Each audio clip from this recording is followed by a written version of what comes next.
O trabalho de aprimoramento do texto, de reconhecimento dos recursos linguísticos fundamentais para a produção textual, que a gente realiza no Palavra a partir do ensino médio, tem por base um gênero específico, que é o texto dissertativo argumentativo. Isso é uma exigência das escolas, porque é uma exigência dos vestibulares, que evidentemente já começam a preparar os alunos para a vida acadêmica, científica e profissional, né? Esse texto não é escolhido ao acaso, é um texto objetivo, um texto centrado na pesquisa, na observação, na análise da sociedade ou da humanidade, se a gente quiser fazer uma ampliação, né?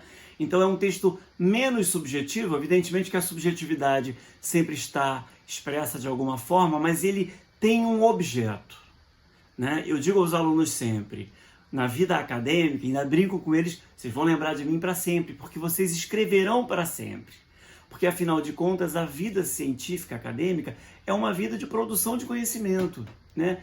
E a gente produz conhecimento através da escrita, da leitura como fonte de pesquisa, da escrita, que é a nossa expressão, a nossa contribuição para a comunidade científica. Então, não importa, né? Quem está na minha área, que é a área da linguagem, tem como objeto os fenômenos da linguagem. Mas se você vai para biologia, para medicina, você tem como objeto os fenômenos do corpo humano e das influências que outros organismos têm no corpo humano, por exemplo, né? A gente está falando disso tanto este ano por motivos óbvios. Se você está na engenharia, sei lá, você pode ter como objeto estruturas metálicas. Aqui estou dando um exemplo qualquer, né? E assim por diante, né? No direito você vai ter como objeto fenômenos relativos ao cumprimento ou descumprimento do sistema legal brasileiro ou internacional, né? Então, o ensino médio, e também é uma coisa que eu digo sempre aos alunos, ele é médio porque ele está entre os fundamentos do conhecimento básico para a formação intelectual necessária e fundamental, né, de um cidadão brasileiro, e já encaminhando para a formação superior, que é aquela em que eu vou me dedicar especificamente a uma área como objeto de estudos.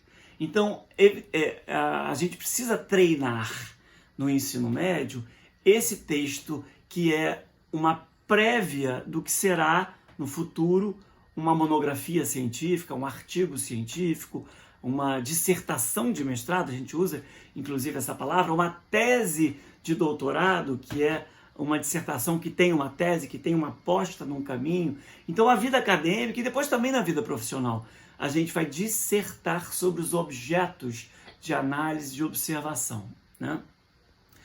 No ensino médio a gente não disserta sobre objetos científicos, porque afinal de contas a gente ainda não está na área científica, mas a gente começa a se familiarizar com essa escrita que tem um objeto de observação, um fenômeno social humano que será observado, analisado e comentado por aquele aluno.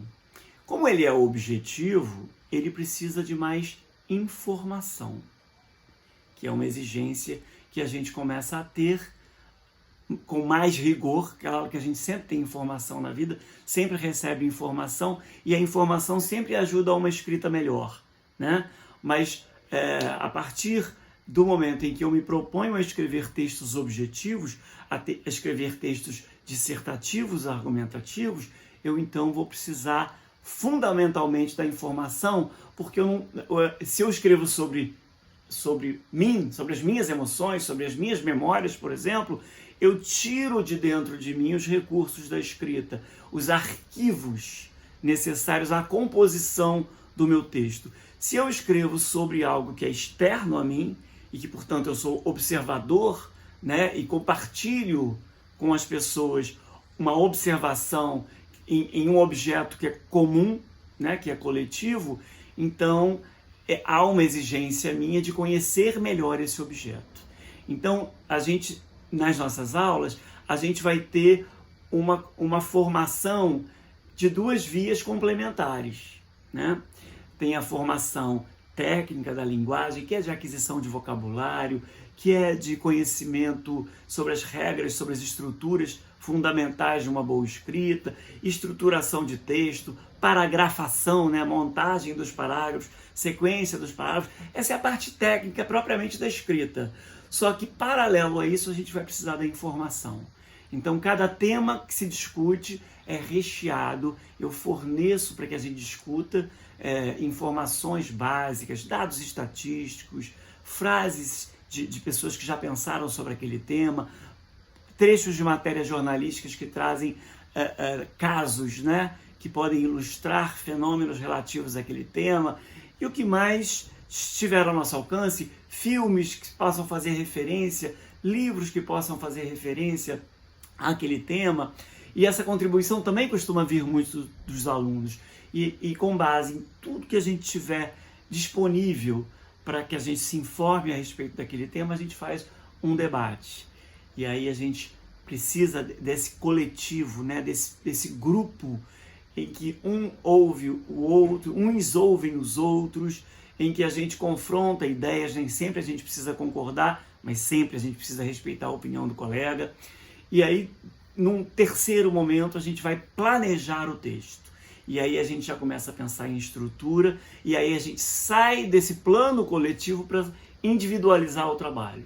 Então a gente tem o coletivo na leitura, na troca de informações, nos debates, né, na contraposição de ideias, e depois a gente parte para o momento individual, que é do planejamento do próprio texto e da execução desse texto por escrito, para depois uma correção que passa por mim, e aí são apontamentos, e eu devolvo aos alunos sempre aquilo que funcionou muito bem. É muito importante destacar aquilo que eles já sabem fazer, né? Para que eles não tenham apenas uma noção do fracasso. É muito ruim uma correção que só sinaliza o erro, né?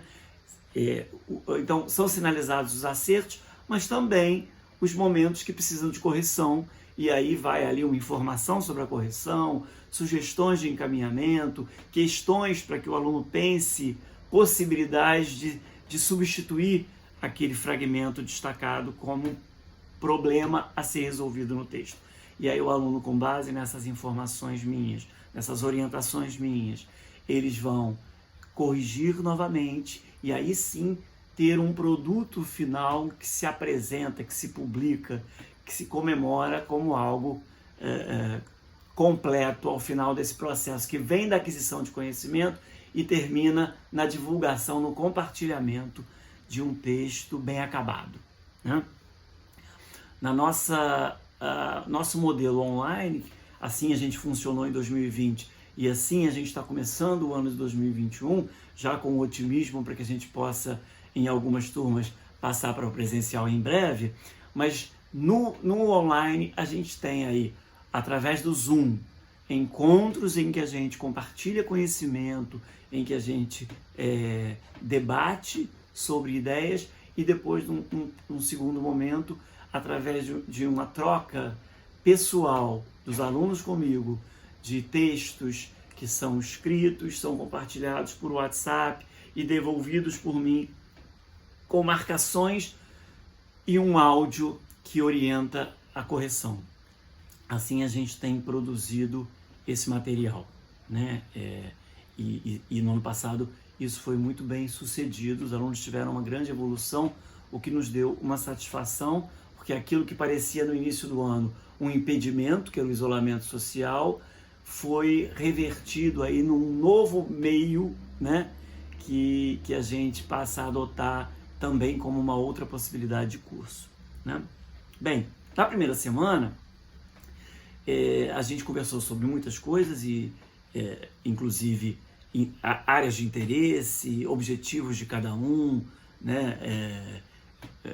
Questões, dúvidas, sugestões de alunos, mas eu também aproveitei esse primeiro momento e digo a eles, faço uma analogia assim, de uma excursão, dizendo que a gente precisa arrumar as malas, preparar, estudar um pouco o roteiro, né? Eu compartilho com eles o roteiro para que a gente siga a viagem aí, sabendo mais ou menos por onde a gente vai.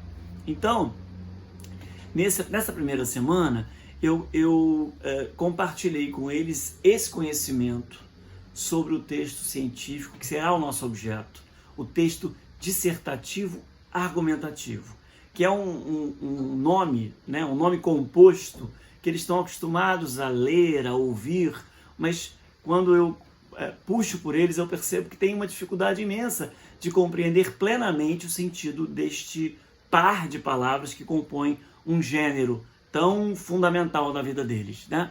Então, eu comecei dizendo o seguinte: por que ele é dissertativo argumentativo? Bem, porque ele é dissertativo e argumentativo. Porque a dissertação é o gênero científico, é o texto objetivo, o texto em que eu me coloco como observador, comentador de fenômenos da sociedade, né? Então eu não falo de mim, eu falo da população brasileira, eu falo da sociedade, eu falo de um comportamento humano, eu falo daquilo que eu observo, né? Então o texto é objetivo e o texto tem que ter um ordenamento lógico, porque ele não é íntimo, ele não é um diário que eu tranco a chave e muitas vezes até codifico a linguagem para que só eu entenda.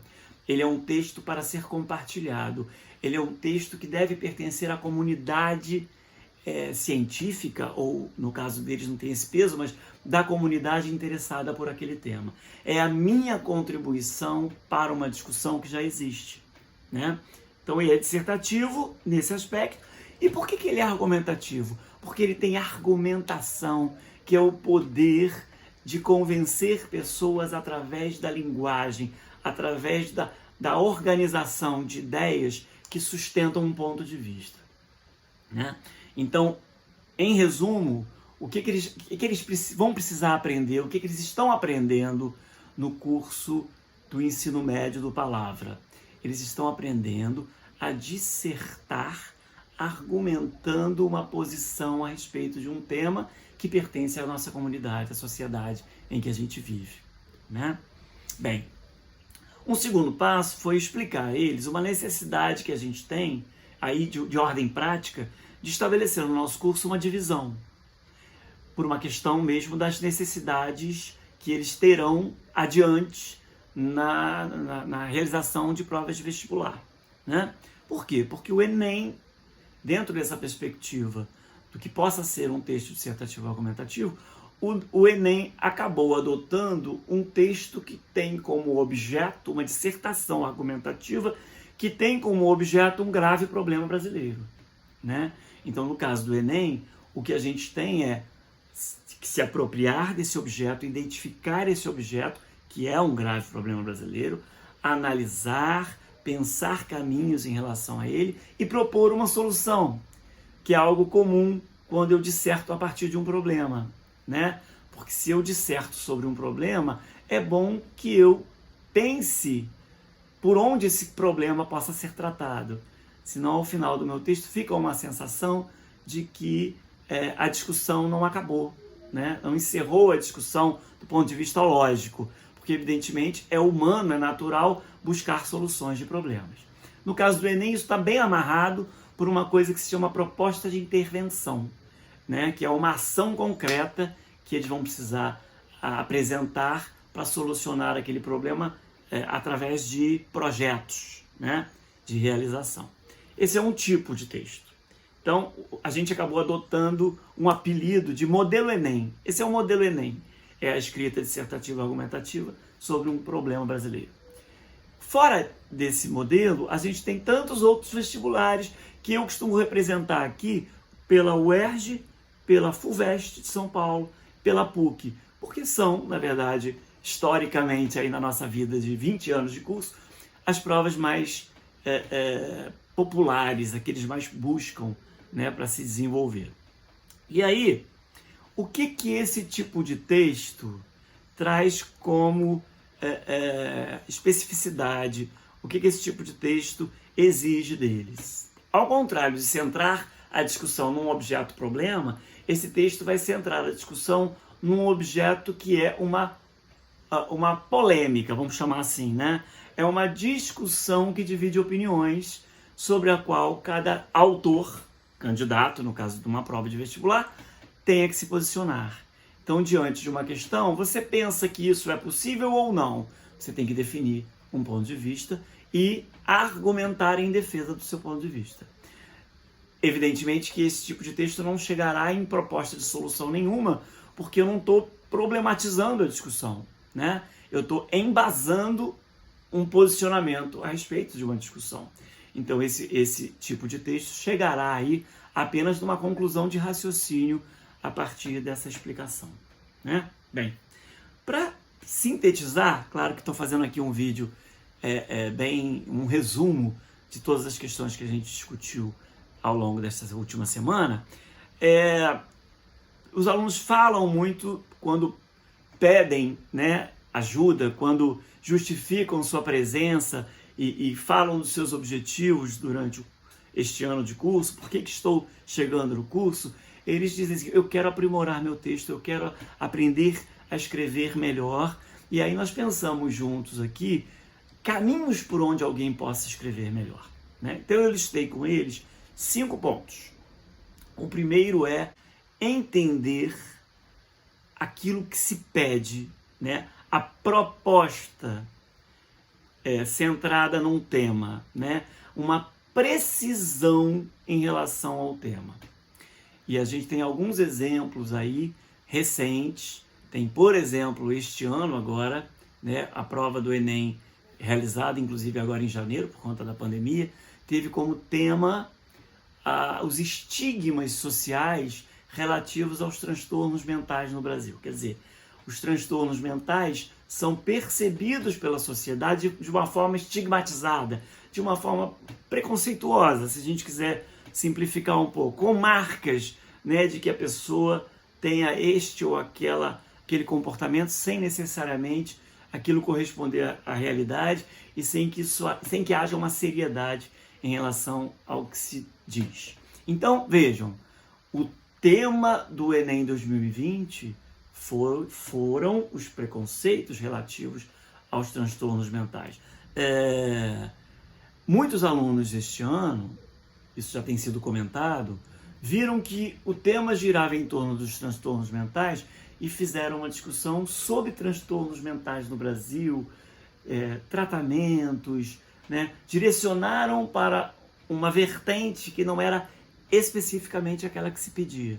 Então é muito importante que o autor, além de ser um bom escritor de um texto que iniciará, que possa ser um bom leitor da proposta que se apresenta, né? Então essa é uma necessidade, é algo que se desenvolve. O segundo item diz respeito à linguagem propriamente, a língua portuguesa com as suas normas, com seus atributos, né? É importante que haja uma correção e uma sofisticação de linguagem, né?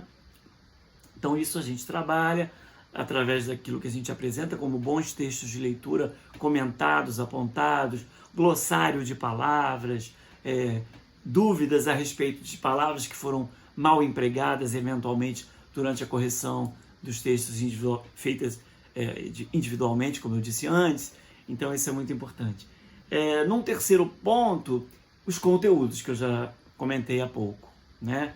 A bagagem de informação, jornalística, cultural, isso é muito importante. Então é muito importante que eles sejam apresentados à informação e que essa informação seja observada como pertinente, né? Uma discussão que envolve a noção de coerência. Não adianta eu ter uma frase brilhante, não adianta eu lembrar de um fato histórico fundamental, relevante para a existência da sociedade brasileira apenas. Não adianta eu lembrar de um filme fantástico, de um livro fundamental da literatura brasileira. É importante que essas informações sejam pertinentes à discussão que se trava ao longo do texto, tá? Num quarto ponto seria o encadeamento das ideias no texto, que aí já é algo relativo ao conceito de coesão. Um texto precisa ter coesão, né? Que é a liga. O texto não pode ser uma coleção de frases soltas e de parágrafos desencadeados. O texto deve haver um fio condutor que vai alinhavando uma frase atrás da outra e depois um parágrafo com o outro, de modo que o leitor percorra as linhas do texto sem interrupção. Isso aqui é a coesão, também é algo que se trabalha, que se percebe, que se identifica, seja orientando antes, na hora da estruturação, seja, sobretudo, na correção, destacando aqui, eventualmente, os pontos que ficaram descosturados, né? E, para finalizar, uma noção de estruturação. Um texto tem um ordenamento de ideias, de modo que a gente entenda que todo texto precise de uma introdução da discussão, e esse parágrafo de introdução tem atributos, tem necessidades que se cumprem ali, de um desenvolvimento que é, como o nome diz, um aprofundamento, um detalhamento daquilo que já se apresentou na introdução. Então também é muito importante esse conceito, essa noção do que é um texto de desenvolvimento, e uma conclusão que amarra, que encerra a discussão, mantendo a linha de raciocínio, né, que partiu da introdução. Então a conclusão é também um parágrafo que tem ali seus atributos especiais. É muito perigoso a gente se perder na conclusão. Então a consciência sobre os procedimentos de estruturação textual é algo que se aprende, que se treina, que se identifica no texto. Então, com essas 5 habilidades desenvolvidas separadamente, mas de uma forma integrada, os alunos acabam tendo um grande desenvolvimento textual, e eu costumo fazer um desafio a eles. Eles sempre guardarão, né? Mas assim, como uma provocação, guarde os seus primeiros textos para quando a gente chegar no final do ano, você pegar lá seu material, sua pasta, seu material de trabalho e identificar a sua evolução do primeiro ao último, por exemplo, texto realizado, né? Não falha. Acho que nunca tive na vida um aluno que não tivesse identificado um imenso progresso como resultado desses processos de aprendizagem. Tá bom? É isso. Espero vocês, estou à disposição. Os alunos que estão chegando e não puderam assistir essa primeira semana podem assistir agora. Eu fiz esse vídeo também com esse objetivo, e também quero compartilhar o vídeo com pessoas que têm buscado o curso e desejam informações mais detalhadas. Então achei que o vídeo era bom porque ele servia aos 2 propósitos. Tá bom? Um abraço a vocês. A gente se encontra.